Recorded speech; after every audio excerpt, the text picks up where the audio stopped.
Olá, pessoal, tudo bom? Aqui quem fala é a professora Natália e na aula de hoje nós vamos resolver exercícios do último capítulo da nossa apostila 2, que fala sobre interações intermoleculares. Esses exercícios são da seção para casa, na página 348. Então vamos lá. Em 1960, o cientista alemão Uwe Hiller sugeriu que a habilidade das lagartixas de caminhar nas paredes e no teto era por conta das forças de atração e repulsão entre moléculas das patas da lagartixa e as moléculas da parede, as chamadas forças de Van der Waals. Esta hipótese foi confirmada em 2002 por uma equipe de pesquisadores da Universidade da Califórnia. Sobre as forças de Van der Waals, assinale a afirmativa verdadeira. Letra A. Estão presentes nas ligações intermoleculares de sólidos, líquidos e gases. Então, as forças de Van der Waals, essas forças intermoleculares entre moléculas, são forças muito fracas. Então, dificilmente elas vão ser fortes o suficiente para formar compostos no estado sólido. A atração delas, não vai ser suficiente para formar compostos no estado sólido. Nos líquidos e gases, sim. Ok? B. Só estão presentes as ligações nas ligações de hidrogênio. Na verdade, não. As forças de Van der Waals envolvem as interações dipolo-dipolo, as interações dipolo induzido, dipolo induzido, dipolo induzido, e até interações íon-dipolo, tá? Então, a letra B está incorreta. C. Também estão presentes em algumas ligações interatômicas. Interatômicas não, tá? As forças de Van der Waals são só intermoleculares, não interatômicas. Interatômicas são as ligações covalentes, as ligações iônicas e metálicas. Então, aqui tá errado.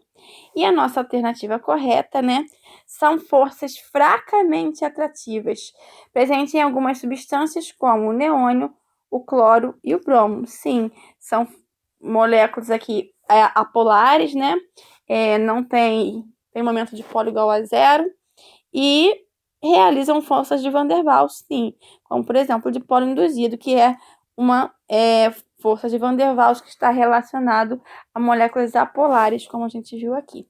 Então, a letra D é a nossa afirmativa verdadeira. Questão número 2. Forças intermoleculares são responsáveis pela existência de diferentes fases da matéria. Em que fase é uma porção da matéria que é uniforme, tanto em sua composição química em seu estado físico. Com base nessas informações, relacione os termos às afirmações que melhor as descrevem. Então, temos aqui as nossas interações, a primeira interação de ligação de hidrogênio. O que é a ligação de hidrogênio? Ela ocorre sempre que eu tenho o hidrogênio ligado ao flúor, ou ao oxigênio, ou ao nitrogênio, FON. Se eu tenho o hidrogênio ligado a um desses elementos, eu tenho interações de hidrogênio. As interações íon-dipolo ocorrem quando eu tenho um íon ou de carga positiva, por exemplo, o Na+, ou de carga negativa, por exemplo, Cl-, interagindo com uma molécula polar, por exemplo, a água, certo? Então, eu tenho a interação entre íons e o dipolo, ok? Forças de London. As forças de London ocorrem em moléculas apolares, tá? Também são chamadas de dipolo induzido. E por último, as interações dipolo-dipolo ocorrem em moléculas polares, tá? Desde que estas não realizem aqui a ligação de hidrogênio, ok? Então, vamos ver. A primeira alternativa aqui está dizendo que podem ocorrer quando sólidos tais como KCl e NaI, por exemplo, interagem com moléculas como a água. Aqui nós temos compostos iônicos, formado por metal, mas não metal. Se temos compostos iônicos, temos íons interagindo com a água. Então, aqui a gente tem um exemplo de interações íon-dipolo, ok? Podem ocorrer quando elementos com alta eletronegatividade elevada, estão ligados covalentemente com um átomo de hidrogênio. Os elementos de eletronegatividade elevada são justamente flúor, oxigênio e nitrogênio, maior para menor eletronegatividade, certo? Quando eu tenho hidrogênio ligado a um deles, eu tenho as interações de hidrogênio, certo? São forças que estão presentes quando temos, por exemplo, uma amostra de acetona dissolvida em etanoato de etila, ambas polares. Para moléculas polares, nós temos a interação de polo, ok? Então, por último, né, as forças de London ocorrem entre compostos não polares, ou seja, apolares, né? Sendo esta uma interação bastante fraca. Então, nossa ordem 2, 1, 4, 3. Nossa alternativa é a letra C. Questão número 3. As camadas de gelo polar de Marte aumentam e diminuem de acordo com as estações. Elas são feitas de dióxido de carbono sólido e se formam pela conversão direta de gás em sólido. Qual tipo de interação intermolecular existe entre as moléculas de dióxido de carbono? Então, temos que lembrar, né, quem é o dióxido de carbono, é o gás carbônico, CO2, né? E para a gente saber qual é o tipo de interação, primeiro nós temos que conhecer a estrutura para saber se essa molécula é polar ou apolar, certo? Então, vamos desenhar aqui a estrutura, ó. Nós sabemos que o carbono ele está no grupo 14. Então, quer dizer que ele tem 4 elétrons na sua camada de valência e precisa de fazer 4 ligações para completar 8 elétrons, como os gases nobres. O oxigênio está no grupo 16, quer dizer que ele tem 6 elétrons na sua camada de valência e precisa fazer 2 ligações para completar 8. Nossa molécula aqui, CO2, né, diz que a gente tem 2 átomos de oxigênio. Então, o oxigênio precisa fazer 2 ligações, 1, 2. E o carbono precisa fazer 4, né? Vai fazer 2 com cada átomo de oxigênio. Então, a minha estrutura é essa aqui, né? É uma estrutura linear, ok? O que acontece? O oxigênio, ele é mais eletronegativo, então ele vai puxar, né, os elétrons em direção a ele, e esse oxigênio também vai puxar em direção a ele. Esses vetores, nessas forças, são iguais, então elas se anulam, e o momento dipolo é igual a zero, ou seja, não há separação de cargas, e esta molécula é apolar. As moléculas apolares, elas têm como característica uma força intermolecular, que é o dipolo induzido, certo? Dipolo induzido, então, é uma força que vai ocorrer sempre em moléculas apolares, ok? 5. O segmento empresarial de lavanderias do Brasil tem tido um grande crescimento nas últimas décadas. Dentre os solventes mais empregados nas lavagens industriais, destaque-se as isoparafinas e as tetracloreto etileno, conhecido comercialmente como percloro. Um produto amplamente empregado no setor de lavagem hospitalar é representado na estrutura 3. Então, temos as 3 estruturas aqui, certo? Considerando cada uma das substâncias separadamente, as principais forças intermoleculares que ocorrem entre 1, 2 e 3 são corretamente representadas por... Então, aqui nós temos um hidrocarbonito. O que é um hidrocarbonito? É uma substância formada somente por carbonos e hidrogênios, certo? O menor hidrocarbonito que a gente tem é esse aqui, que é o metano, certo?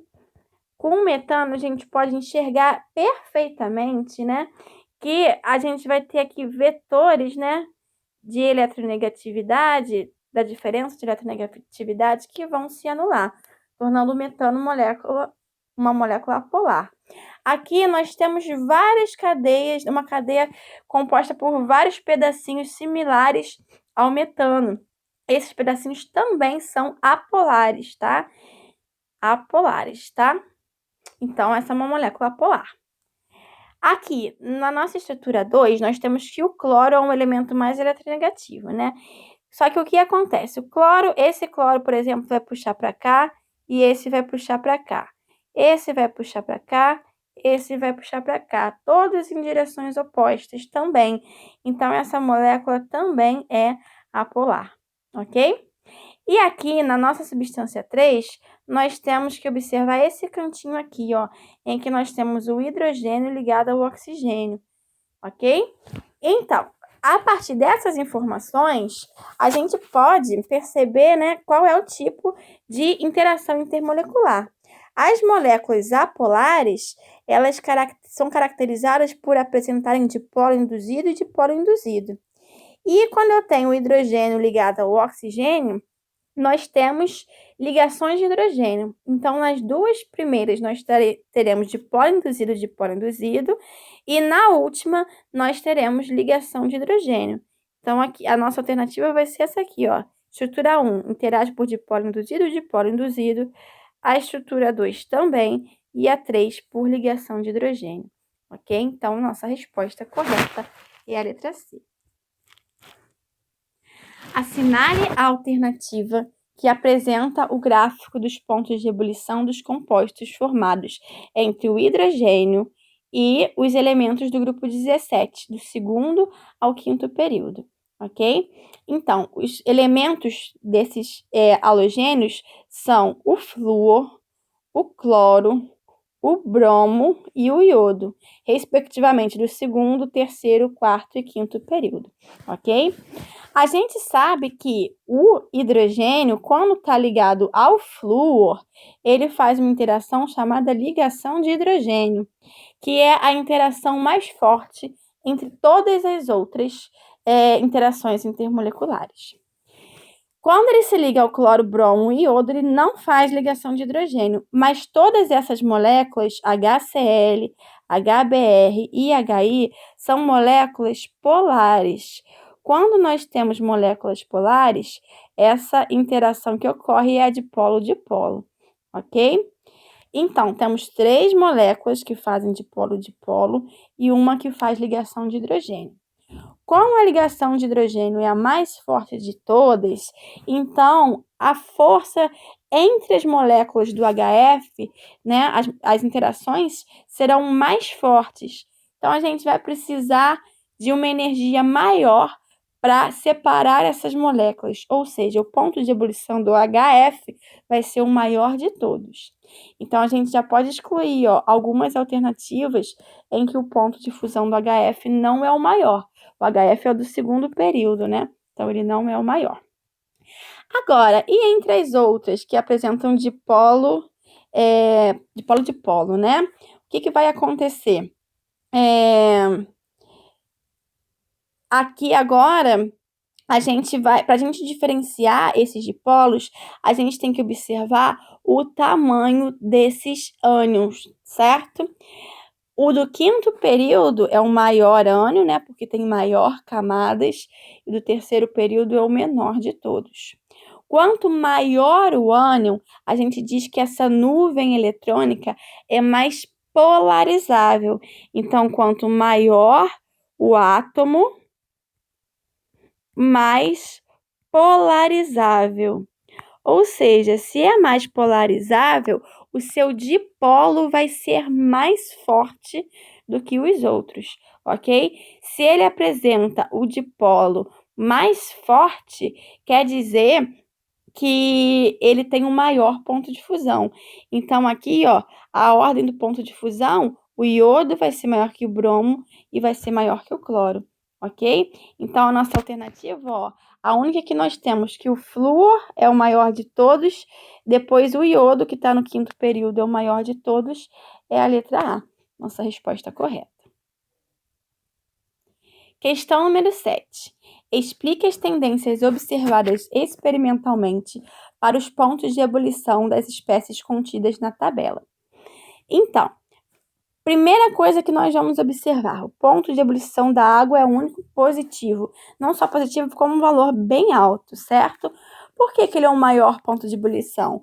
Porque aqui a gente tem o hidrogênio ligado ao oxigênio. Então, essa molécula, ela faz a ligação de hidrogênio, que é a interação mais forte de todos, por isso ela vai ter o maior ponto de ebulição. Agora, entre os outros, quem tem o maior ponto de ebulição aqui é o telúrio, né? Menor ponto de ebulição é o enxofre. Mais uma vez, a gente vai relacionar com o tamanho desses ânions, tá? O enxofre é o menor de todos eles. Então, ele é o menos polarizável.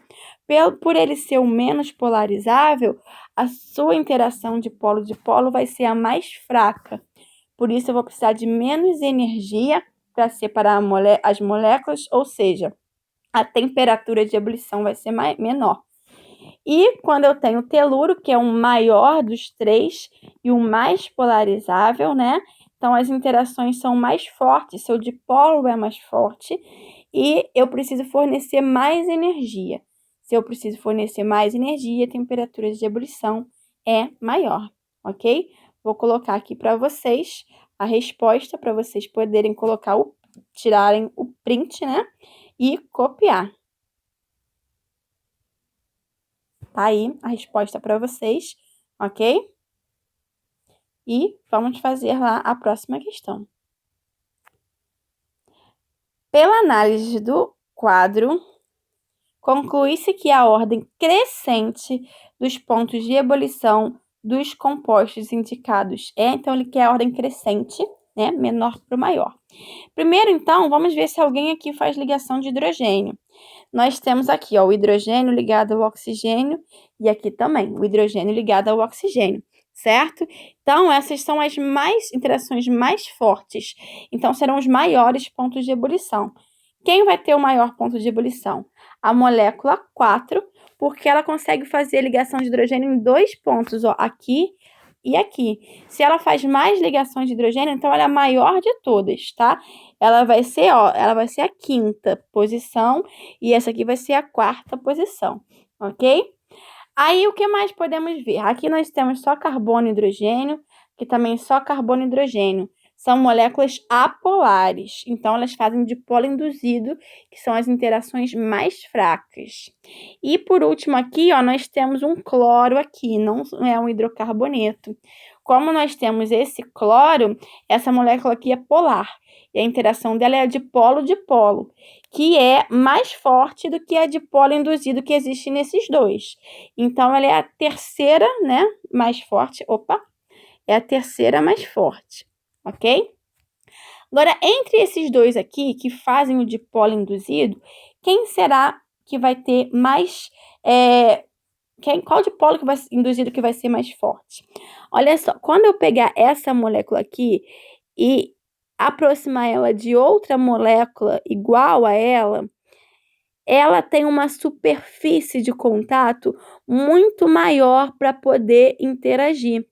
Essa aqui, por ela ser mais ramificada, mais compacta, ela tem menos superfície de contato, uma menor superfície de contato com a outra molécula igual a ela, certo? Então, as interações dessa que tem maior superfície de contato vão ser mais fortes. Ela vai ser mais forte do que essa aqui. Então, essa é a mais fraca, certo? Então, a nossa ordem vai ser 2, 1, 5, 3, 4. 2, 1, 5, 3, 4. Letra B é a nossa resposta, certo? Questão número 9. Os pontos de fusão e ebulição de alguns cicloalcanos simples não substituídos são mostrados no diagrama. Da análise do diagrama, conclui-se. Essa questão aqui, ela é um pouco fora de lugar, porque aqui a gente vai ter algumas informações que vocês ainda não viram, tá? Que são coisas relacionadas à química orgânica. Então, eu só vou explicar mais ou menos para vocês. Ó. Nesse gráfico aqui, nós temos o número de carbonos que fazem parte desse anel, tá? E aqui a temperatura. De acordo com o número de carbonos, os alcanos recebem um nome. Então, para 3 carbonos, a gente dá o nome de propano. Para 4, butano, pentano, hexano, heptano, octano, certo? A gente vai ver alguns nomes aqui de ciclopentano, tá? Então, só para vocês terem noção de que esses nomes estão relacionados ao número de carbonos, ok? E a gente vai ver também algo sobre massa, que vocês não viram. A massa, ela é atribuída de acordo com o número de elementos que fazem parte dessa substância. Por exemplo, o CH4, que é o metano, que não está presente aqui, né? A gente tem que olhar na tabela periódica qual é a massa de cada elemento. Se a gente olhar na tabela periódica, a massa do carbono é 12 e a massa do hidrogênio é 1. Mas como eu tenho 4 hidrogênios, os 4 hidrogênios juntos, a massa é 4. Somando isso aí, 16, certo? Então, a massa do metano é 16. A gente vai ver aqui embaixo que ele vai falar de massa. Então, desse jeito que a gente obtém a massa, ok? Então, vamos lá. Letra A. Os pontos de fusão variam de maneira regular com o aumento das massas moleculares.